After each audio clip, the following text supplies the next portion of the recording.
Hello everybody, my name is James, hope you're doing well and welcome back to another video, and today we're going to be talking about Carlos Sainz's comments on his first season with Williams, as well as driver salaries. If you enjoyed the video, make sure to leave a like and subscribe for more Formula 1 content. Also make sure to follow me on X at James's Pit Lane, I'll leave a link in the description, but let's jump straight into the video. So let's start with Carlos Sainz. Now, as we know, in 2024, it was announced that Lewis Hamilton would be joining Ferrari in 2025, so that left Sainz without a seat, and as a result, going into 2025, Sainz joined Williams. Now, in the first half of the season, it looked like Sainz's teammate Alex Albon was enjoying much better form as Sainz adapted to his new surroundings. However, in the second half of the season, things really started to improve for Sainz. He was scoring regular points. He even got 2 podium finishes. That's remarkable for both Sainz and Williams. And in the final third of the season, Sainz scored 48 points. So a really good job from Sainz. And speaking about his season, Sainz said, as quoted by Planet F1, "I think it's a season to be proud of. I think many people, when I left to Williams at the end of last year, doubted the move, and there were doubts surrounding my future and the way I was going. I think after this year, it's very clear to everyone that I've come to a project that is hungry to get back to winning ways.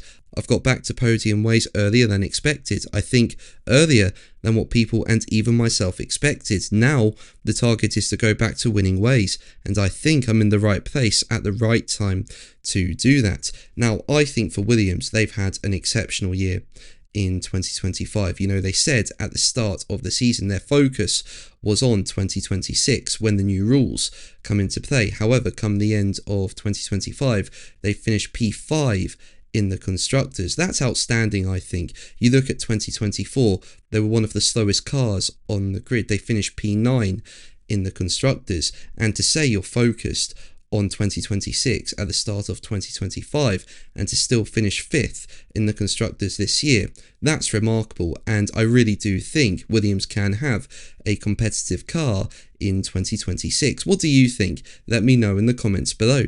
But let's move on to driver salaries. Now, while contract details tend to be kept private, business magazine Forbes has estimated what the drivers are earning from base salary to bonuses. And let's start with Lewis Hamilton. As we know, he joined Ferrari at the start of 2025, and this is one of the biggest moves in Formula 1 history. You know, a 7-time world champion moving to Ferrari, that is huge, and obviously it's worth a lot of money. And Forbes estimate that Hamilton at a base salary level earns $70 million.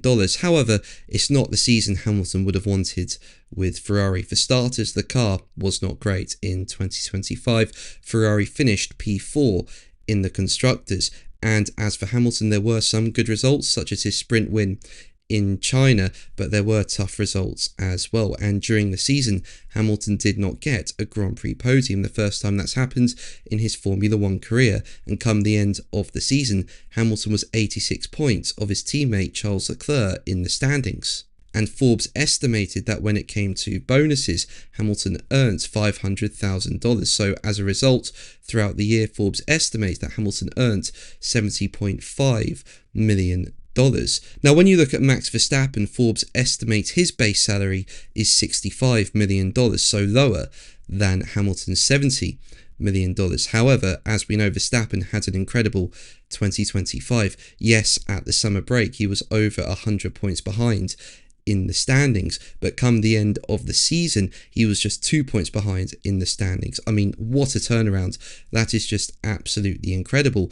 And Forbes estimate that he earned $11 million in bonuses, so that takes Verstappen's pay up to $76 million, and as a result makes him the highest paid driver in 2025. Now, third on the list is Lando Norris, and his salary is nowhere near that of Verstappen and Hamilton. Forbes estimate it's $18 million for Norris, but as we know, Norris won the World Championship in 2025, and he also won multiple Grand Prix throughout the year, so that's going to come with some nice bonuses. And Forbes estimate that the bonuses Norris has earned in 2025 was $39.5 million, which puts Norris at an earning of $57.5 million throughout the year.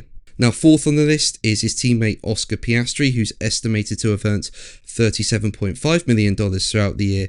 And fifth on the list is Charles Leclerc, who's estimated by Forbes to have earned $30 million throughout the year. Now, the one thing I find surprising about Leclerc is that Forbes estimates he earned no bonuses in 2025. And I find that quite surprising. I mean, you look at his season and he secured multiple Grand Prix podiums. So yeah, I find it surprising that Forbes estimate that he earned no bonuses in 2025. What do you think? Let me know in the comments below. But that's going to be the video from me today. Thank you ever so much for watching. Make sure to like and subscribe for more videos. And until the next one, take care.